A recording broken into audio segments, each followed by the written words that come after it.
হে কৃষ্ণ তুমি মাত্ৰ চৈতন্য স্বৰূপ নিত্য সত্য শুদ্ধ জ্ঞানয় খণ্ডিত আৰজতে কৰিতো তোমাৰ বিনোদ ৰূপ চৰাচৰ মায়াৰ কল্পিত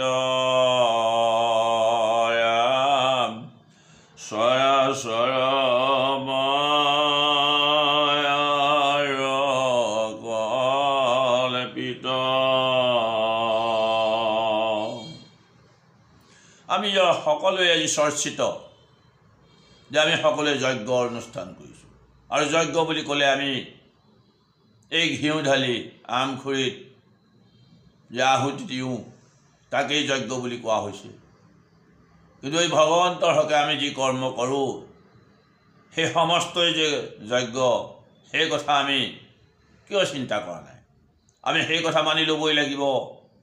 ভগৱন্তৰ হকে আমি যি কৰ্ম কৰোঁ সেয়া হৈছে সকলোৱে যজ্ঞ।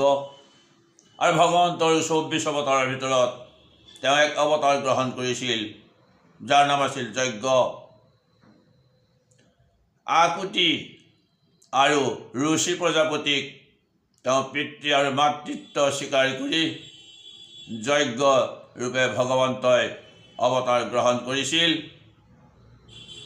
য'ত স্বয়ম্ভৱ মনু অৰ্থাৎ আকুতিৰ পিতৃয়ে ঋষি প্ৰজাপতিলৈ আকুতিক বিয়া দিয়াৰ পূৰ্বেই এই চুক্তি কৰিছিল যে পুত্ৰ জন্ম হ'লেই, আকুতিৰ গৰ্ভত যদি পুত্ৰ জন্ম হয় সেই পুত্ৰ কিন্তু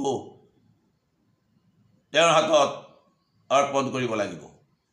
আৰু সেই অনুসৰি যিহেতু ঋষি প্ৰজাপতিলৈ আকুতিক বিয়া দিছিল আৰু তেওঁলোকৰ পুত্ৰ হিচাপে যজ্ঞই জন্মগ্ৰহণ কৰিলে, আৰু যজ্ঞ সেই ভগৱন্তৰ অৱতাৰ, যিহেতু পূৰ্বৰ চুক্তি আছিল পুত্ৰ জন্ম হ'লেই ককাকৰ ওচৰত দিব লাগিব, সেয়েহে যজ্ঞক অৰ্পণ কৰিলে ককাক স্বয়ম্ভৱ মনুৰ ওচৰত।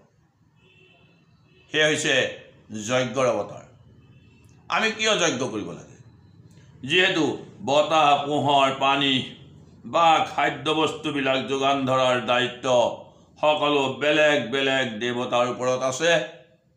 যিহেতু সংখ্যাত দেৱতাসকল অগণন, গতিকে তেওঁলোকৰ সহায়ক ৰূপে পৰমেশ্বৰ ভগৱানৰ যিহেতু দেৱতাসকল অংশস্বৰূপ, সেয়েহে দেৱতাৰ বাবে আমি যি যজ্ঞ অনুষ্ঠান কৰাৰ কথা আমি সদায় আলোচিত কৰি আছোঁ, আমি যি যজ্ঞ কৰিছোঁ সেই যজ্ঞ আচলতে আমি ভগৱান পৰমেশ্বৰ কৃষ্ণৰ অৰ্থেই যে কৰিছোঁ, ভগৱান কৃষ্ণই যে ভোক্তা সেই যজ্ঞৰ, সেই কথা আমি কিয়নো চিন্তা কৰি চোৱা নাই?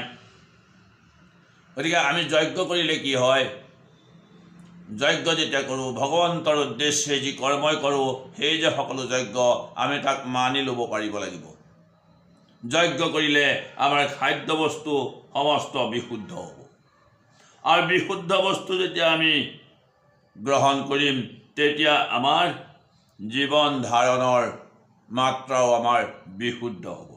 আৰু জীৱন ধাৰণৰ মাত্ৰা যেতিয়া আমাৰ বিশুদ্ধ হ'ব তেতিয়া আমাৰ স্মৰণ শক্তি অৰ্থাৎ স্মৃতি শক্তি আমাৰ বৰ্ধিত হ'ব। আৰু সেই স্মৃতি শক্তিও যেতিয়া আমাৰ বিশুদ্ধ হ'ব তেতিয়া আমি মুখ্য পথৰ কাৰণে ভগৱন্তৰ শ্ৰীচৰণত আমি একান্তভাৱে শৰণ ল'ব পাৰিম, আৰু ভগৱন্ত বস্তুৰ ভগৱন্তৰ স্বৰূপ আমি দৰ্শনৰ বাবে, ভগৱন্তৰ স্বৰূপৰ বিষয়ে জানিবৰ বাবে আমি আগবাঢ়ি যাব পাৰিম। আমি যেতিয়াই আমাক বিশুদ্ধ কৰি ল'ব পাৰিম, আমাৰ যেতিয়া ইন্দ্ৰিয় সমস্তক আমি আমাৰ মনৰ পৰা, আমাৰ নিজ নিজ কৰ্মৰ পৰা আঁতৰ কৰি ইন্দ্ৰিয় সমস্তক আমি যেতিয়াই প্ৰত্যাগাত্মালৈ পৰিৱৰ্তিত কৰিব পাৰিম, এই পৰাগাত্মাসমূহক আমি প্ৰত্যাগাত্মালৈ পৰিৱৰ্তিত কৰিব পাৰিলেই আমি ভগৱন্তৰ শ্ৰীচৰণত একান্তভাৱে শৰণ লৈ আমি আগবাঢ়ি যাব পাৰিম মুখ্য পথৰ অনুসন্ধানত। কৃষ্ণ